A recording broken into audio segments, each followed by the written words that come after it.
My husband and his family kicked me out, even though I was the one paying for everything. But I'm going to Tomake them regret it. I hope you can improve the food. It's not very good. What do you mean by not very good? I want better bread, and there are better ovens for baking bread now. Alright. I'll tell the housekeeper, Emanuela, about it. I'm Amy Anderson, 35 years old, and I work as a full-time FX trader from home. I met my husband, Eric, who's 2 years older than me. At my old job, we worked at a small mail-order company. He worked in the pet food department, and I worked in cosmetics, answering customer calls. Our company didn't follow the labor rules, so we worked a lot of overtime and usually stayed late. We'd go for drinks once a week to relax after work with some co-workers. At that time, even though we had good pay because of all the overtime, we didn't have time to enjoy it. The only thing we looked forward to was those weekly drinks to cope with how tired we were. I started dating Eric, and we got married 3 years ago. After marriage, I quit my job and stayed home for a while. Then, I started looking for something I could do at home and found FX trading. I read a lot of books, researched online, and studied FX trading. It wasn't easy at first, but I kept learning and eventually became good at it. I bought a computer just for FX trading, opened a trading account, and practiced with small amounts. Over time, I developed my own way of trading and started earning steadily. But my in-laws, Nicholas and Julia, didn't understand what I was doing. Last year, Nicholas retired, and they were living in public housing. Eric invited them to live with us in our 3-bedroom apartment because he thought it would be hard for them to live on their pension alone. I pay the rent for our apartment, and while Eric works, I cover all the living expenses since I started making money with FX trading. Mom, Dad, Amy will take care of the bills, so you don't have to worry, Eric told them. Thank you, Amy. That's very kind, they replied. And that's how I ended up living with Eric's parents. I don't do the housework myself. Emanuela, our housekeeper, does everything. She's a great cook and helps with all the chores, which gives me more time to study FX trading and write about it. But Nicholas and Julia didn't like that. When they first moved in, they were polite and thankful. But after 2 months, they started saying, "What's the point of having a wife who just stays home and doesn't do any housework?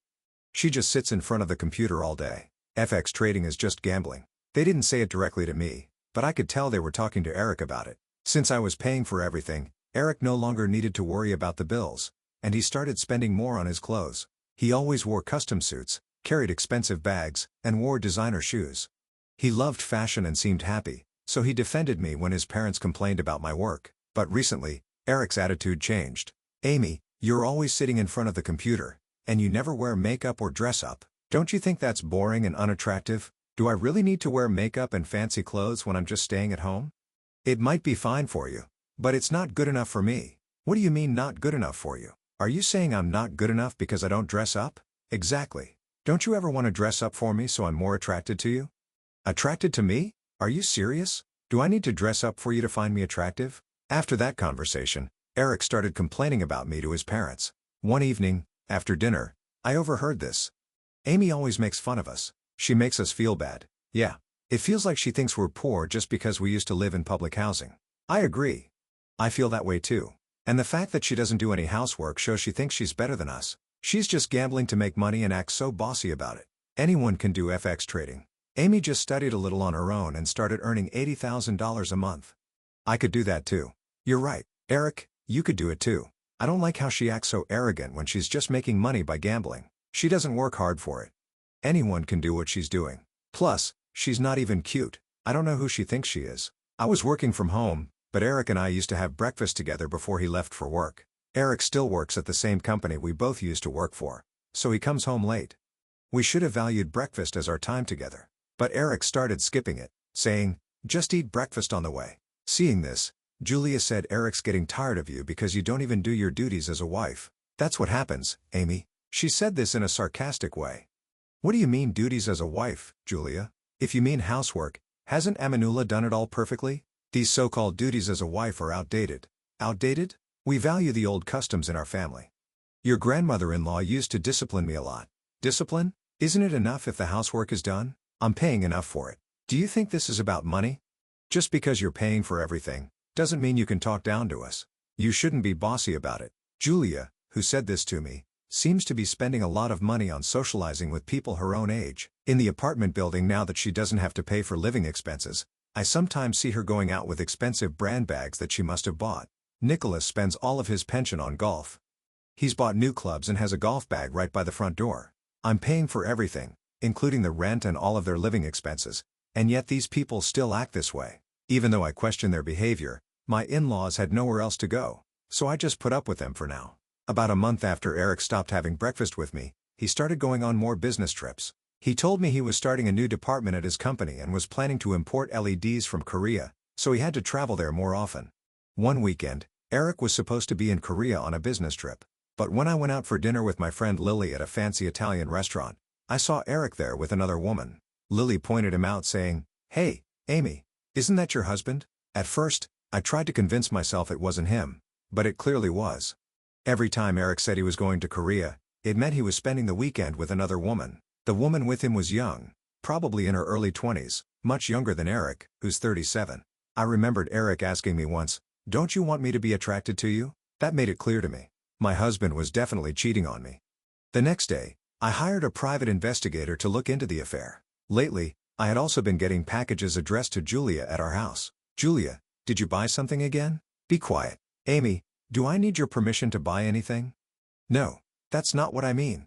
Julia had recently become obsessed with online shopping, buying expensive brand bags and jewelry. I was worried because there are many fake items sold online, and I didn't want her to get scammed. And I was right.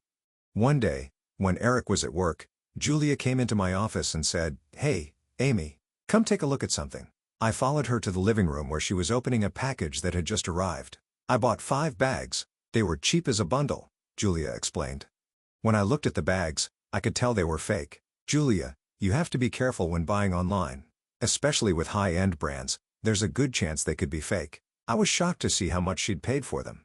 "What should I do with these 5 bags?"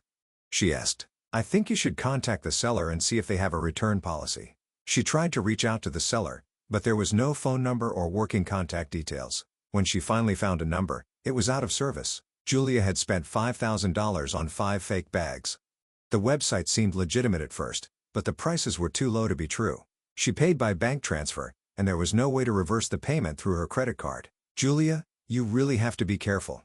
If the price is too good to be true, it probably is. You need to think carefully before buying anything, especially online.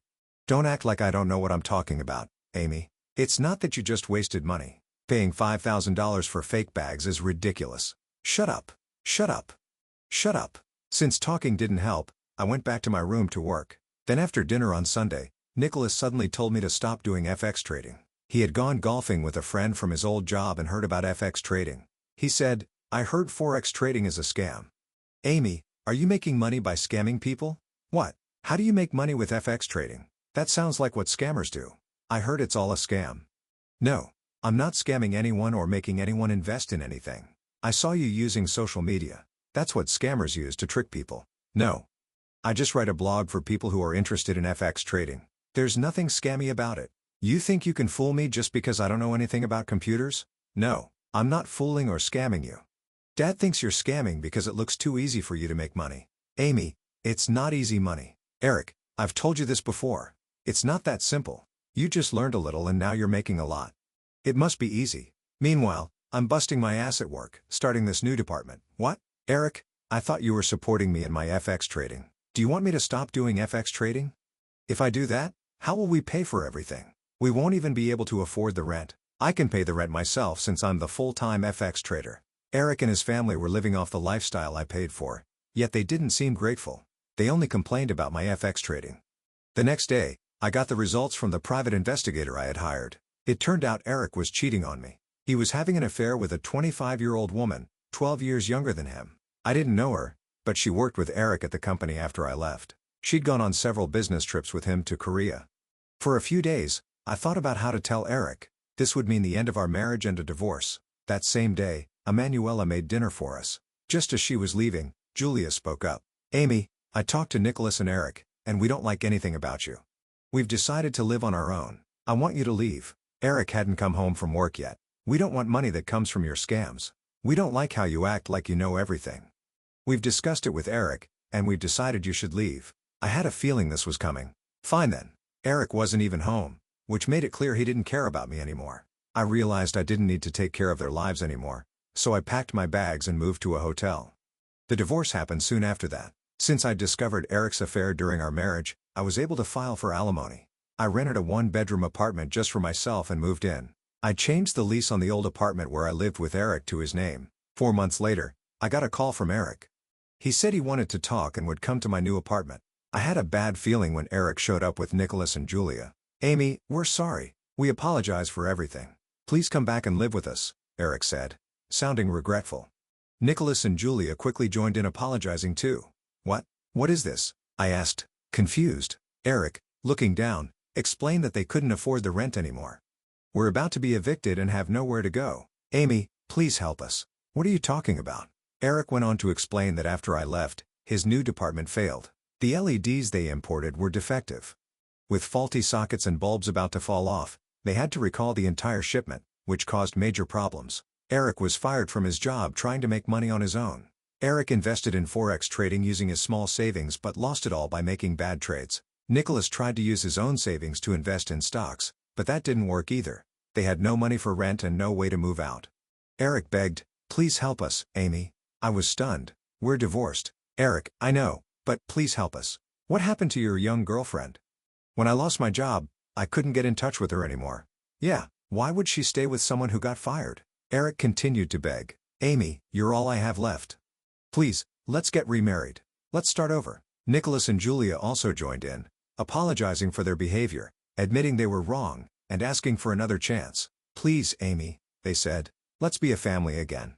I was firm. "No way in hell I'm doing that. If you don't leave, I'll call the police." They continued to argue, but when I threatened the police, they finally left. After that, Eric called me twice more, asking me to get back together, but I refused both times.